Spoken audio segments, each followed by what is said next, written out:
David Martinez had always been the kind of person who believed he could handle everything on his own. At 34, he owned a successful architecture firm and lived in a beautiful two-story house that he had designed himself. The house sat on a quiet street lined with oak trees, and every morning he would look out his kitchen window and feel proud of what he had built. But lately, things had become overwhelming. His business was growing faster than he could manage, and he found himself working 16-hour days just to keep up with all the projects. His house, once his pride and joy, had started to look like a disaster zone. Dishes piled up in the sink, laundry overflowed from baskets, and dust covered every surface. He barely had time to eat, let alone clean. That's when his neighbor, Mrs. Chen, suggested he hire a housekeeper. She had been watching him struggle for months and finally decided to speak up.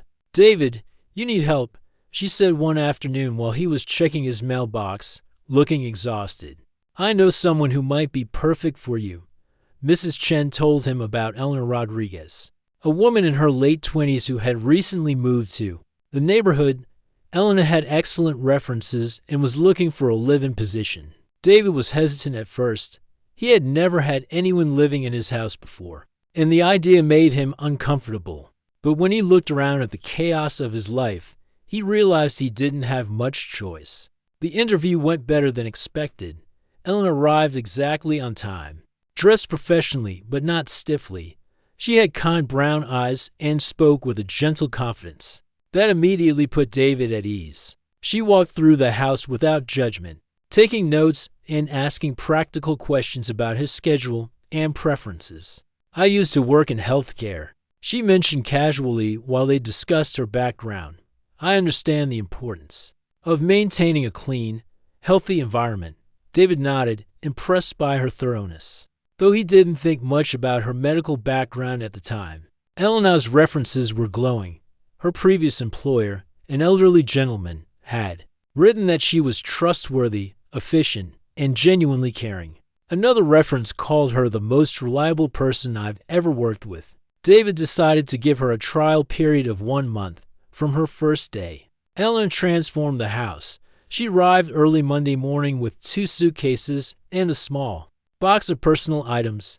David showed her to the guest room, which had its own bathroom and a small sitting area. "This is perfect," she said, looking around the space. "I really appreciate this opportunity." Within hours, Eleanor had established a routine that seemed to work around David's chaotic schedule without getting in his way. She cleaned quietly while he worked, prepared simple meals that he could eat quickly, and somehow managed to keep the entire house spotless without him even noticing she was doing it. What impressed David most was how Eleanor seemed to anticipate his needs. She noticed he often forgot to eat lunch, so she started leaving healthy snacks on his desk. When she saw him struggling with his morning routine, she began preparing his coffee exactly the way he liked it and laying out clean clothes the night before. Eleanor kept to herself most of the time, which David appreciated. She had her own television in the sitting area of her room, and in the evenings, he could hear her watching quiet shows or talking on the phone with family. She was present when needed but never intrusive. During her first week, David began to notice Eleanor observing him more than seemed necessary. At first, he thought she was just learning his habits, but sometimes he would catch her looking at him with what seemed like concern. When he asked if everything was okay, she would smile and say, "Of course, just making sure you have everything you need." Eleanor also asked questions that seemed odd for a housekeeper. She wanted to know about his sleep schedule, whether he had been feeling tired lately, and if he had any health concerns. "I like to make sure the people I work for are taking care of themselves," she explained when David looked confused. "It's an old habit from my previous job." David's work schedule had become even more demanding since Eleanor arrived, but not because of her. He had landed 3 major projects that all seemed to have impossible deadlines. He found himself working until 2 or 3 in the morning, sometimes falling asleep at his desk in the home office. More than once, Eleanor had found him there in the morning and gently suggested he get proper rest. "You're pushing yourself too hard." she said one morning after finding him asleep over his drafting table for the third time that week. This isn't sustainable. David brushed off her concern, insisting he could handle it after all. He had built his entire career on working harder than everyone else. But Eleanor had noticed things that David himself hadn't. She saw how pale he looked, how he sometimes had to steady himself when standing up quickly, and how he often seemed short of breath after climbing the stairs. She had also noticed that he sometimes rubbed his chest absently, as if something bothered him there. As someone with medical training, Eleanor recognized these signs. But she wasn't sure how to bring up her concerns without overstepping her boundaries. She was, after all, just the housekeeper. But her instincts told her that David was heading towards something serious, and she couldn't shake the feeling that she needed to keep a closer eye on him. By the end of her first week, Eleanor had decided to pay extra attention to David's well-being, even if it meant stepping outside her official duties. She had learned to trust her medical instincts over the years, and right now, those instincts were telling her that David Martinez was in trouble. Whether he knew it or not, the sunlight streaming through David's bedroom window felt different that morning. Usually, he woke up to his alarm clock buzzing loudly at 7 sharp. But today something else had pulled him from sleep. As his eyes slowly opened, trying to focus on the ceiling above, he felt a strange pressure on his chest. That's when he saw her. Eleanor was leaning over him, her hands pressed firmly against his chest, her face filled with worry and concentration. For a moment, David's brain couldn't process what he was seeing. Was he still dreaming? Why was his housekeeper in his bedroom? And why was she touching him? Panic shot through his body like electricity. His first instinct was to push her away, to demand an explanation, maybe even to shout. But something in Eleanor's expression stopped him. She wasn't looking at him with any kind of wrongful intent. Instead, her eyes held the same focused concern he had seen on doctors' faces in hospitals. "What are you doing?" David managed to whisper, his voice hoarse and confused. He tried to sit up, but Eleanor gently but firmly kept her hands on his chest. "Please, don't move yet," Eleanor said quietly, her voice steady despite the obvious stress on her face. "I need to explain something important to you. But first, how are you feeling right now? Any chest pain? Difficulty breathing?" David blinked several times, trying to make sense of the situation. "I feel tired, confused." "Eleanor, why are you in my room? What's going on?" Eleanor slowly removed her hands from his chest but stayed close. "Beside the bed. David, I found you unconscious in your office around 3 this morning. You weren't just sleeping at your desk like usual. You had collapsed on the floor." The words hit David like a cold wave. "Collapsed? What do you mean collapsed?" "I was getting a glass of water from the kitchen when I heard a loud thud from your office," Eleanor continued, her voice calm but serious. "When I went to check, I found you on the floor next to your desk chair. You were unconscious, and your breathing was very irregular." David tried to remember the previous evening, but everything felt foggy.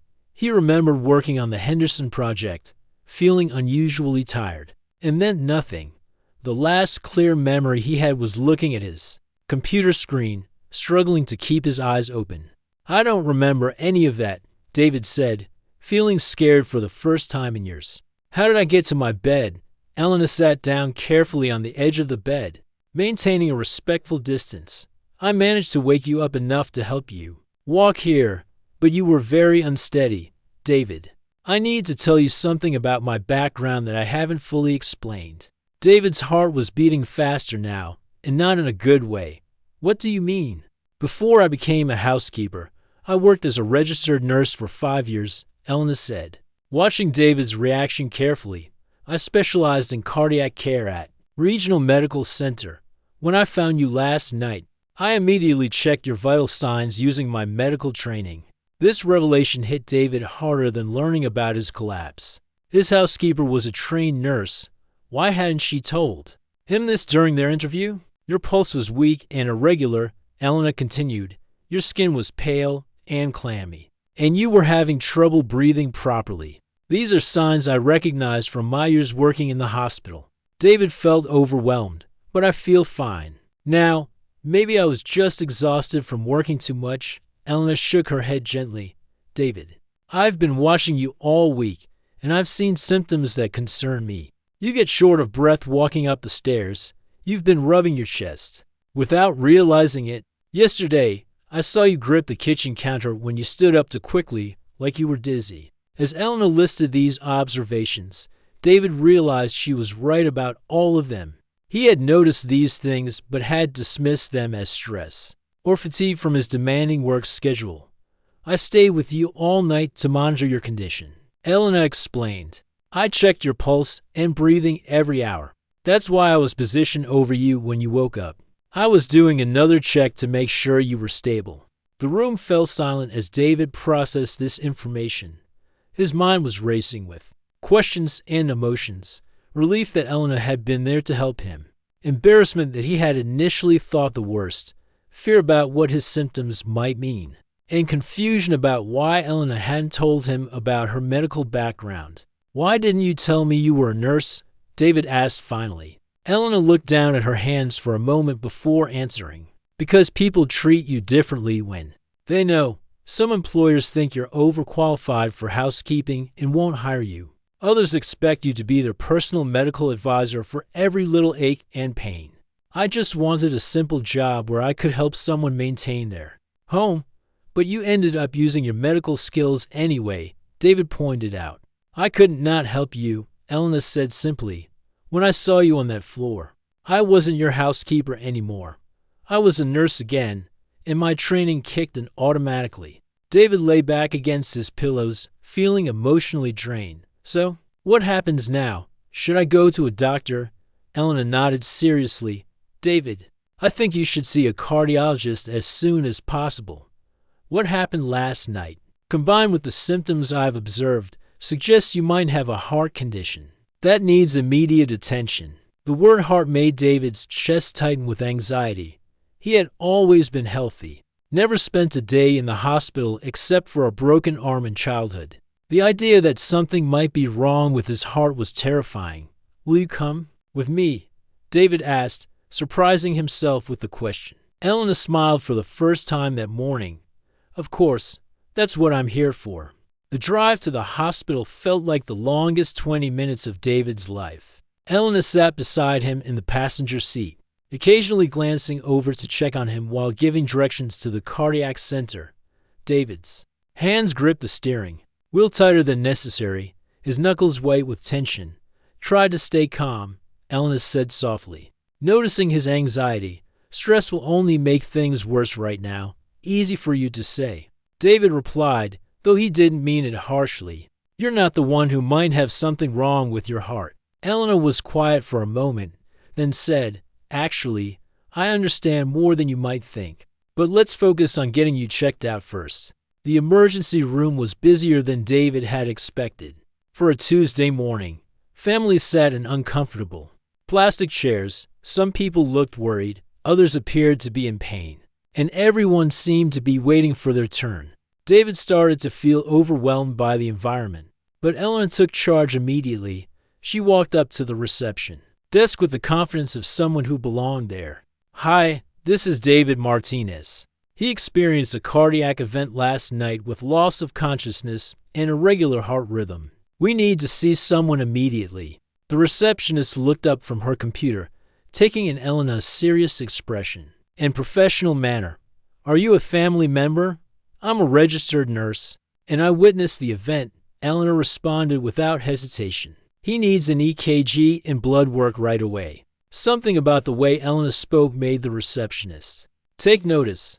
Within minutes, David found himself being called back to a triage room, skipping the usual long wait. Elena's medical credentials had opened doors that would have remained closed for hours otherwise. The triage nurse, a middle-aged woman named Betty, greeted Elena like a colleague. Nurse Rodriguez? I think we worked together a few years back. In cardiac care. Betty, yes, I remember you. Elena smiled warmly. This is David. I found him unconscious last night with arrhythmia symptoms. As Elena described David's condition in medical terms, David realized how serious his situation really was. She spoke about heart rates, blood pressure readings, and symptoms using language he barely understood, but Betty nodded knowingly at every detail. "Let's get him hooked up to a monitor right away," Betty said, already reaching for equipment. "Dr. Peterson is on duty today. He's one of the best cardiologists we have." The necks are passed in a blur of tests and procedures. Electrodes were attached to David's chest, blood was drawn from his arm, and various machines beeped and hummed around him. Elena stayed by his side the entire time, translating the medical jargon into terms he could understand. "That machine is monitoring your heart rhythm," she explained as David stared nervously at the green lines moving across the screen. "Those spikes show each heartbeat. We want them to be regular and strong." "Are mine regular and strong?"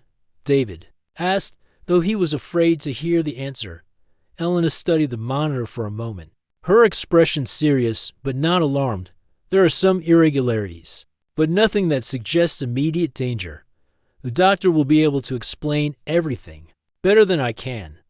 When Dr. Peterson finally arrived, David was surprised by how young he looked. The doctor couldn't have been much older than David himself, but he carried himself with the quiet confidence that comes from years of saving lives. "Mr. Martinez, I'm Dr. Peterson," the cardiologist said, shaking David's hand firmly. "I understand. You had quite a scare last night. I also understand we have Nurse Rodriguez to thank for your quick response to the situation." Elena stepped back slightly, allowing the doctor to take the lead. But David noticed that Dr. Peterson continued to include her in the conversation. It was clear that the medical staff respected her expertise. "Let me explain what we're seeing," Dr. Peterson said, pulling up David's test results on a computer tablet. "Your EKG shows signs of atrial fibrillation, which is an irregular heart rhythm. Your blood work indicates elevated stress hormones, and some markers that suggest your heart has been working harder than it should." The medical terms washed over David like a foreign language, but the serious tone was unmistakable. Is that dangerous?" "It can be, if left untreated," Dr. Peterson replied honestly. "Atrial fibrillation increases your risk of stroke and can lead to more serious heart problems. But the good news is that we caught it early, thanks to Nurse Rodriguez's quick thinking." Elena spoke up quietly. "Doctor, I notice he's been showing symptoms for at least a week: shortness of breath, chest discomfort, dizziness, fatigue. I think his work stress and lack of sleep may have triggered this episode." Dr. Peterson nodded, making notes on his tablet. "That makes perfect sense, Mr. Martinez. Can you tell me about your lifestyle recently? Work schedule, sleep patterns, diet, exercise?" David felt embarrassed as he described his routine of 16-hour workdays, 3 hours of sleep, fast food meals, and no exercise. When he said it all out loud, it sounded even worse than he had realized. "Your heart is like any other muscle," Dr. Peterson explained. "If you overwork it without proper rest and nutrition, it will eventually start to break down. What happened last night was your body's way of forcing you to stop and pay attention." "But I can fix this, right?" David asked, feeling desperate for reassurance. "Absolutely," Dr. Peterson said with an encouraging smile. "With the right treatment plan, lifestyle changes, and monitoring, most people with your condition live completely normal lives.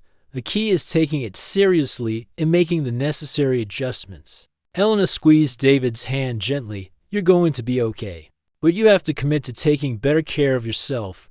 For the first time since waking up that morning, David felt a glimmer of hope mixed with gratitude toward the woman who had potentially saved his life. The hospital room wasn't as bad as David had imagined. The walls were painted a calming shade of blue, and large windows let in plenty of natural light. But despite the pleasant surroundings, David felt anxious about staying overnight for observation. Dr. Peterson had insisted on keeping him for at least 24 hours to monitor his heart rhythm and adjust his new medications. Elena had gone home to pack a small bag for David and to handle some urgent work calls for his business. She promised to return before visiting hours ended, leaving David alone with his thoughts for the first time since the whole ordeal began. As he lay in the hospital bed, connected to various monitoring devices, David found himself thinking about how his life had changed in just one day. This morning he had been a successful architect worried only about project deadlines and client meetings. Now he was a hard patient learning to accept that his body had limits he could no longer ignore. When Eleanor returned that evening, she wasn't alone. She carried a thermos of homemade soup and had brought David's laptop, though she made it clear he wasn't allowed to work. The soup is for Mrs. Chen, Eleanor explained as she set up a small table by his bed. When I told her what happened, she insisted on making your favorite chicken soup. She also wanted me to tell you that she's been worried about you for months. David felt touched by his neighbor's kindness. I had no idea she was paying that much attention to me. People notice more than you think, Eleanor said gently. Mrs. Chen told me she often saw your office light on at 2 in the morning. She was concerned but didn't know how to approach you about it. As David sipped the warm soup, Eleanor settled into the chair beside his bed. For the first time since they had known each other, they had time to really talk without the distractions of work or household responsibilities. Can I ask you something? David said, setting down his spoon. Why did you really leave nursing?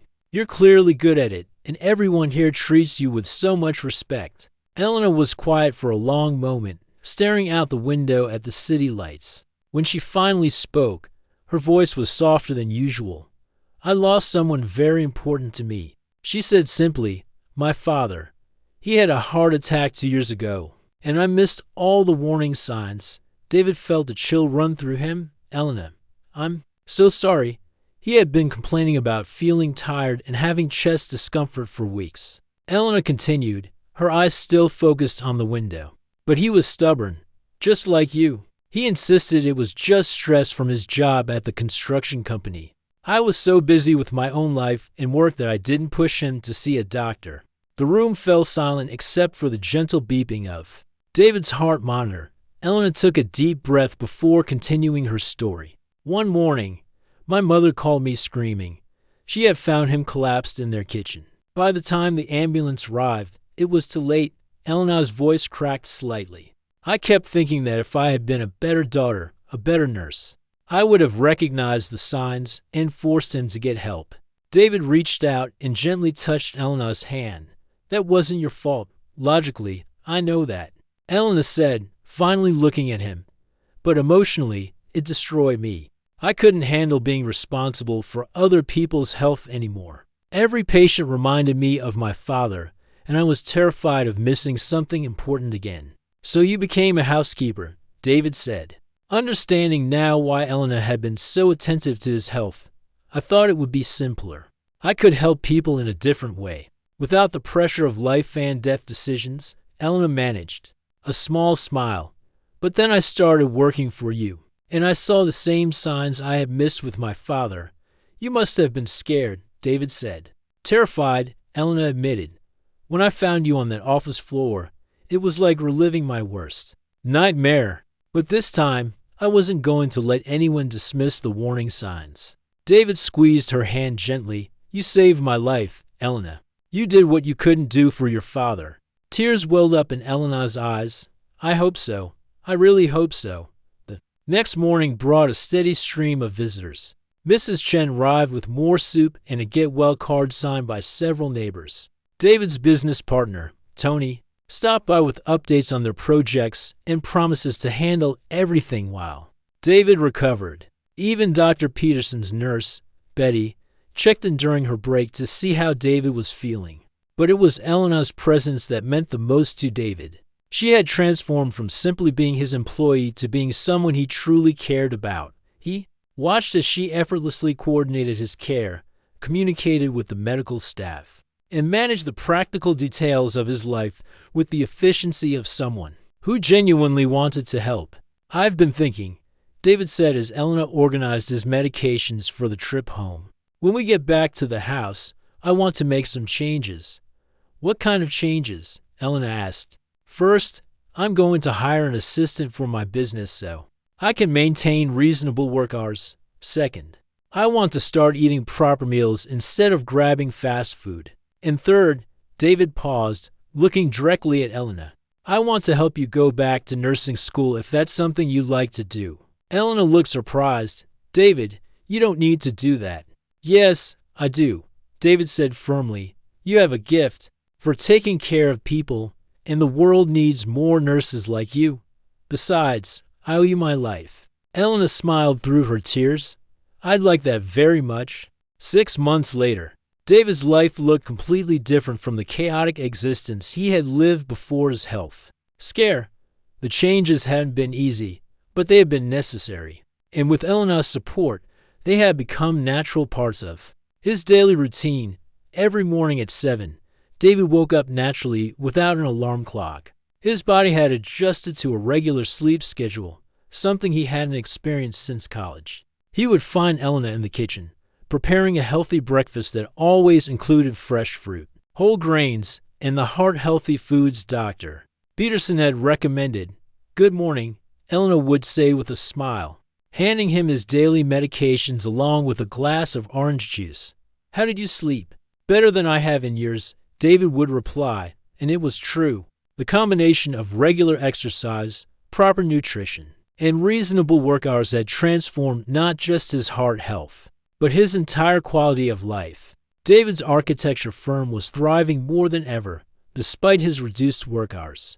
By hiring talented assistants and learning to delegate responsibilities, he discovered that he could be more productive in 8 hours than he had been working 16-hour days. His designs were more creative, his client relationships were stronger, and his stress levels had dropped dramatically. Elena had enrolled in a nursing refresher program at the community college. Attending classes 3 evenings a week, David had insisted on paying her tuition, and Elena had finally agreed after he explained that it was an investment in both their futures. I never thought I'd be excited about studying again, Elena confessed one evening as she reviewed her medical textbooks at the kitchen table. But being back in the classroom, learning about new treatments and technologies, it feels like coming home. David looked up from his own work. Architectural plans spread across the dining room table where he now worked most evenings, instead of isolating himself in his office. You belong in healthcare, Elena. I could see it from the first day you took charge at the hospital. Their relationship had evolved into something unique and special. Elena was still technically his housekeeper, but she was also his health advocate, his friend, and in many ways, his lifeline to a better way of living. They had developed a comfortable routine that respected both their professional relationship and their genuine care for each other. Every Tuesday, they went together to David's cardiology appointments. Dr. Peterson was always pleased with David's progress, and he often praised Elena for her role in maintaining David's health routine.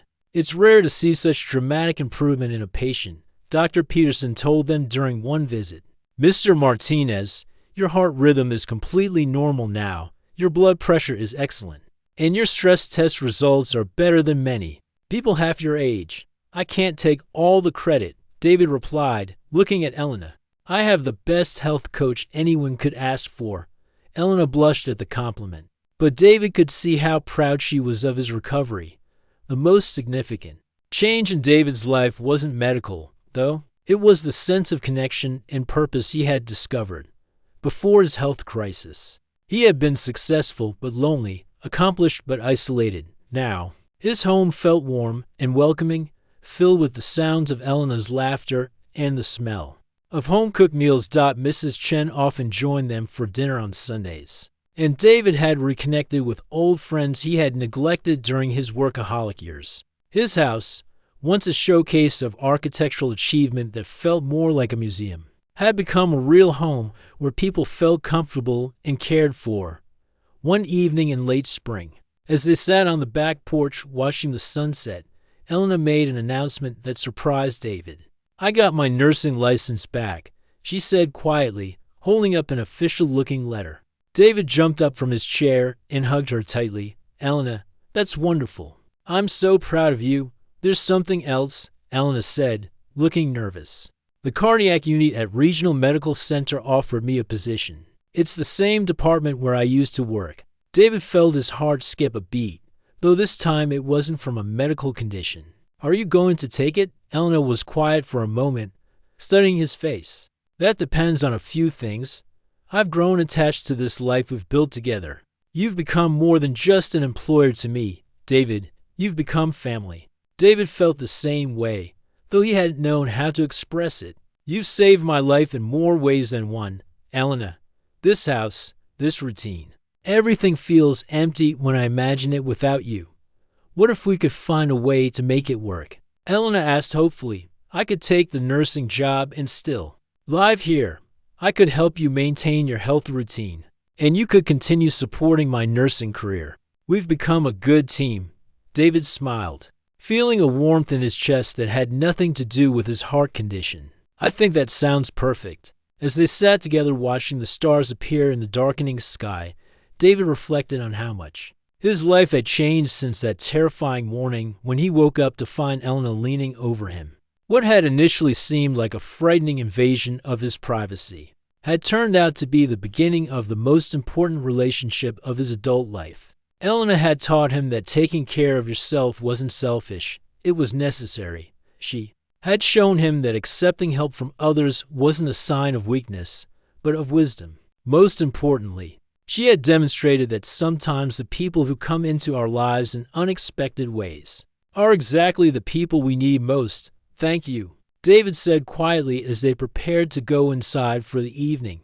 For what? Elena asked. For being exactly where I needed you to be, exactly when I needed you to be there. Elena smiled and squeezed his hand. Thank you for giving me the chance to save a life again. It helped me forgive myself and find my way back to who I was meant to be. Their story had begun with a medical emergency, but it had become something much more meaningful, a testament to the power of second chances, the importance of human connection, and the unexpected ways that people can change each other's lives for the better.